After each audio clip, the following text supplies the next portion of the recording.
Kırmızı başlıklı kız masalı. Çok eski zamanlarda küçük bir kız yaşarmış.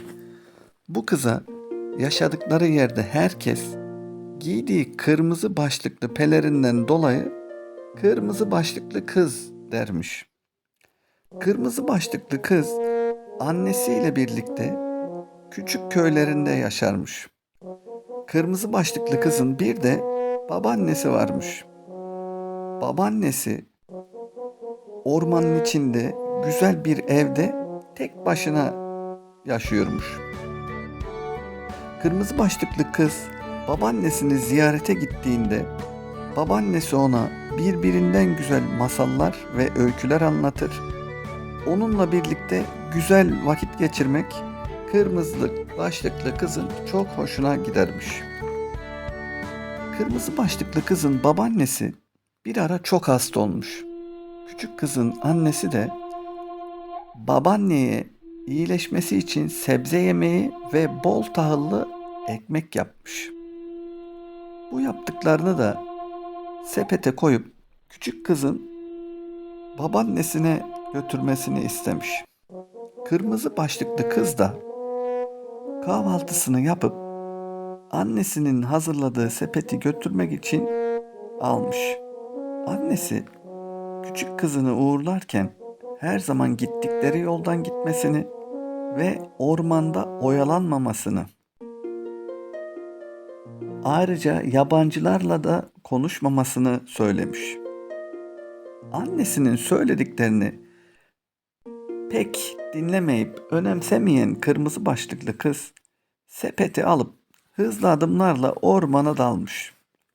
Kırmızı başlıklı kız hoplaya zıplaya ormanda ilerlerken kurt onu görüp takip etmiş.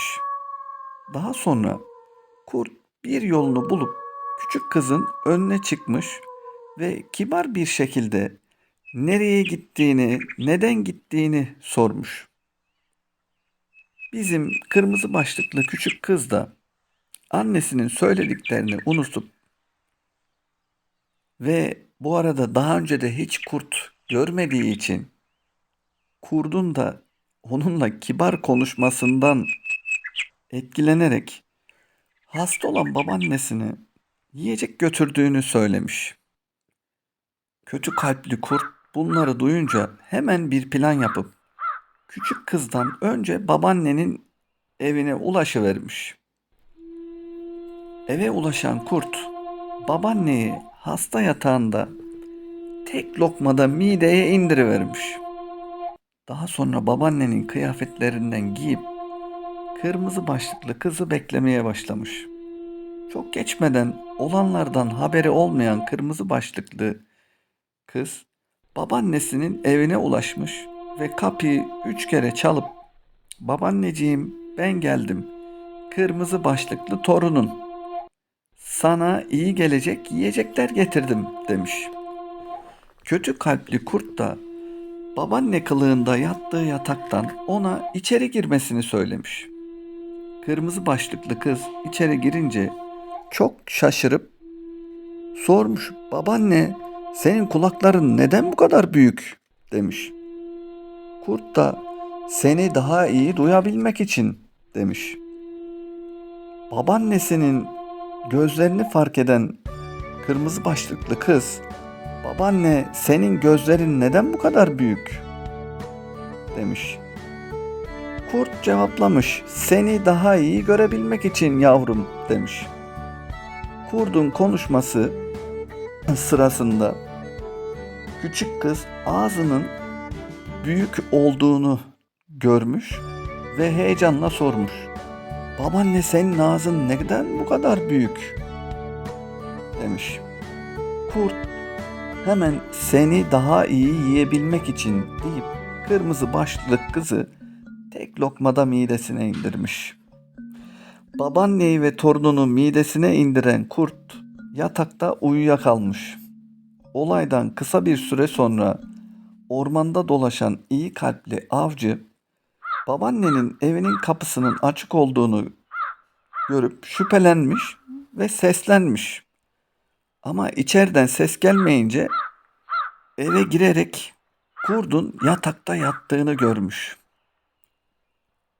Hemen o anda kurdun kocaman karnını gördüğünde karnını açıp babaanneyi ve torunu kırmızı başlıklı kızı oradan çıkarmış. Kurda iyi bir ders olması için de karnına taş koyup onu ormanın uzak bir yerine bırakmış. Kurdun yaptıklarından sonra kırmızı başlıklı kız da bu yaşadıklarından iyi bir ders çıkarıp tanımadığı kişilerle konuşmaması gerektiğini çok iyi öğrenmiş. Bir daha annesinin söylediklerini çok dikkatli bir şekilde dinlemeye ve onlara uymaya karar vermiş. Masalımız da burada bitmiş. Gökten 3 elma düşmüş. Biri masalı dinleyenlere, biri annesinin babasının sözünü dinleyenlere, biri de masalı anlatana.